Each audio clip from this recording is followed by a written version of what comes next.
Sim. Bem, oitavo ano, sejam bem-vindos. Estamos aqui na nossa primeira videoaula autoral. Até que enfim, né? Já era, na verdade, uma vontade minha muito antiga de fazer um conteúdo, de produzir um conteúdo desse jeito, mas devido a problemas com o meu provedor de internet, que promete uma coisa no contrato e entrega outra, minha internet é bem problemática, bem fraca e não tem estrutura para live, que eu já fiz uma tentativa e não deu certo. Mas a gente encontra algumas alternativas para proporcionar para vocês um, um acréscimo nos conhecimentos com esse tipo de aula que a gente está promovendo aqui, tá? Lembrando que é um projeto piloto, é uma tentativa, mas que eu acho que vai dar muito certo, tá bem? Então vamos lá. Eu só vou reforçar aqui o que já tem sido abordado por nós há umas 2 semanas, né? Relative pronouns, ou pronomes relativos, que é um conteúdo que aborda desde mais ou menos umas 30 páginas do livro, desde mais ou menos a metade até as páginas finais do caderno 1. Então presta muita atenção aqui, que eu vou ser bem breve, né? Então, relative pronouns, ou pronomes relativos, como já diz. Prestem bastante atenção. Os pronomes relativos são that, who, whom, which, where e whose.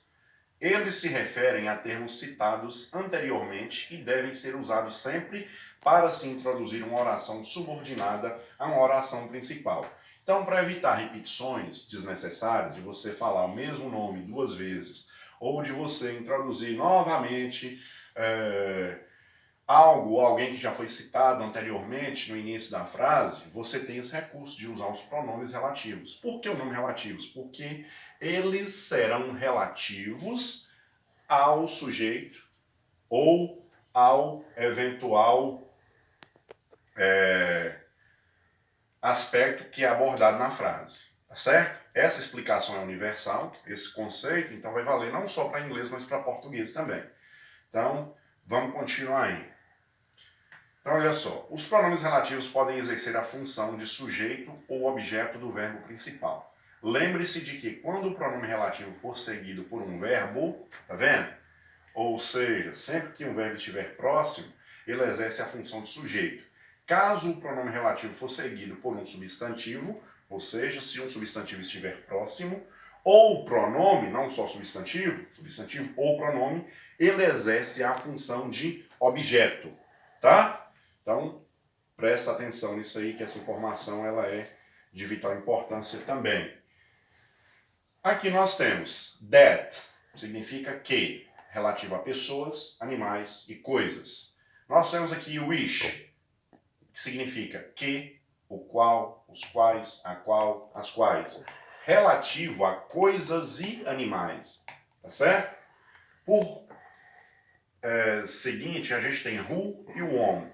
Significa que ou quem, relativo a pessoas somente. Não se aplica who e whom a outros tipos de personagens ou referências, né, ou sujeitos, a não ser pessoas. A gente tem aqui whose, significa cujo, cuja, cujos, cujas, indicando que algo pertence a alguém ou a alguma coisa. Relativo à posse. É usado para pessoas e animais. É como se você se referisse assim, de quem é, né? Ou a quem pertence determinada coisa, já que indica posse. Certo? Quando o antecedente for pessoa e o pronome relativo exercer a função de sujeito do verbo, usa-se who ou that. Who ou that. Tá vendo? The boy who barra that arrived is blonde. O menino que chegou é loiro. Então aqui a gente diz the boy who or that arrived is blonde. Você pode usar who ou that, porque são os pronomes específicos para pessoas. Como é que é a função do pronome relativo? Para você não ter que repetir a palavra the boy novamente ligando a frase a partir daqui, você coloca esse termo, who ou that, que significa o menino que chegou é louro. Portanto, a palavra que se refere ao menino. Tá certo? Prosseguindo aí. Quando o antecedente for coisa ou animal, e o pronome relativo exercer a função de sujeito do verbo, usa-se which ou that. Vocês estão vendo aí que o that serve tanto para who quanto para which. Então ele é aplicado para pessoas e animais. Vai depender do caso. Inicialmente lá no livro nós tínhamos feito exercícios apenas com o uso do who e do which, né? Para diferenciar o que é pessoa do que é coisa. Mas vocês podem notar que agora o that se faz necessário. E é importante vocês ficarem atentos para saberem em que situações deve-se usar um ou outro. Observe. The cat that or which is in the garden belongs to my sister. Tá certo? Então, the cat that which in the garden belongs to my sister. O gato que está no jardim pertence à minha irmã. Para eu não precisar repetir a palavra gato de novo, eu pego a palavra which, né, ou that, e substituo, dando sentido pleno. O gato que está no jardim pertence à minha irmã. Tá ok? Como se refere a um animal, eu vou usar which em primeiro plano ou that, mas é muito mais indicado usar which. Ok? Prosseguindo aí. Pronome relativo whose significa cujo, cuja, cujos, cujas. Estabelece uma relação de posse e é usado como qualquer antecedente. Esse pronome é sempre seguido por um substantivo e nunca pode ser omitido. Quer dizer, não se pode esconder. Esse substantivo sempre precisa aparecer. Olha só.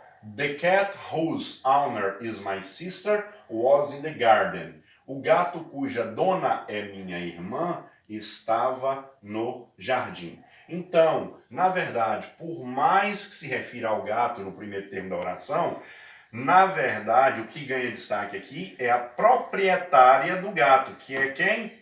A irmã de quem está falando aqui. O gato é de propriedade dela. Por isso que eu não posso usar nem which, nem who, nem that. Eu vou usar o pronome específico que indica posse. Whose. A palavra owner quer dizer proprietário, ou quem é dono, ou quem é dona.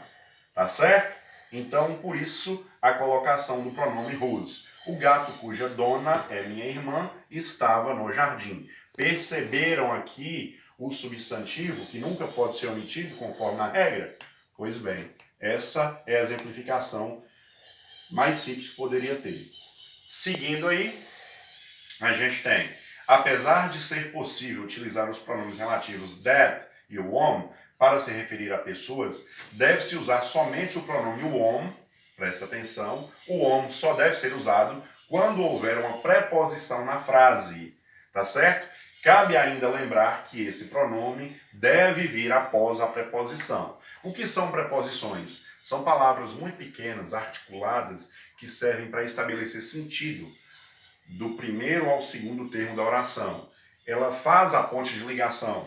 Sem ela, a frase fica completamente sem sentido. São palavrinhas pequenas como de, do, da, pelo, pela, tá certo? Por também. Então presta muita atenção. Essa é a definição geral de preposição que se aplica tanto a português quanto à língua inglesa. Vejamos aqui.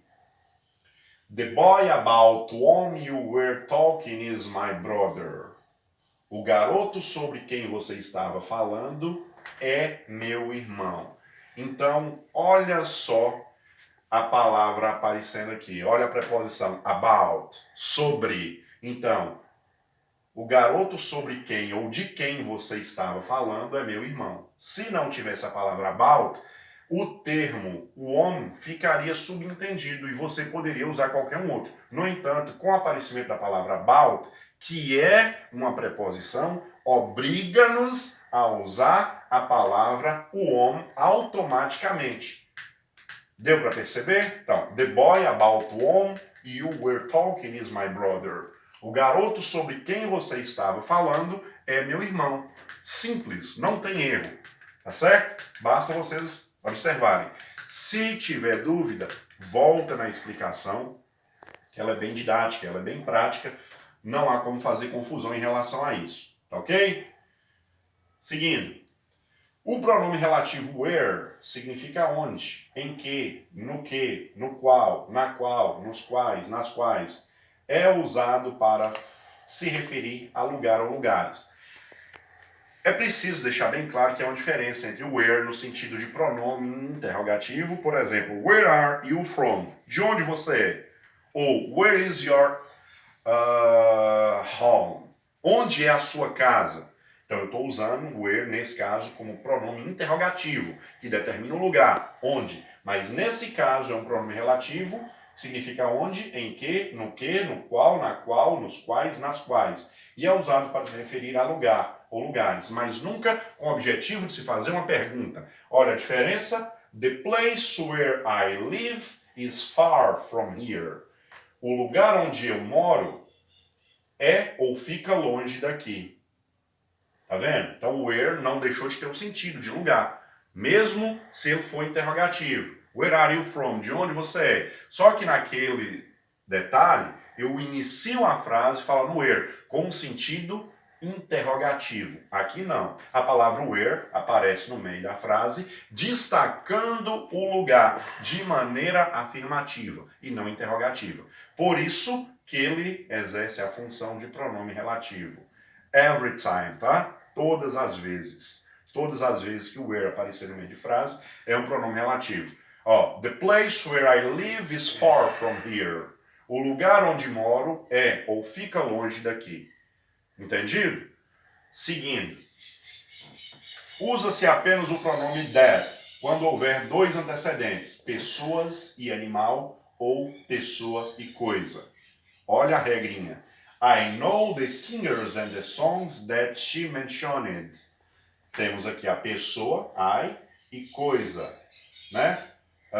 Singers e song, tá vendo? Conheço os cantores e as músicas que ela mencionou. Então, I know the singers and the songs that she mentioned. Pessoa,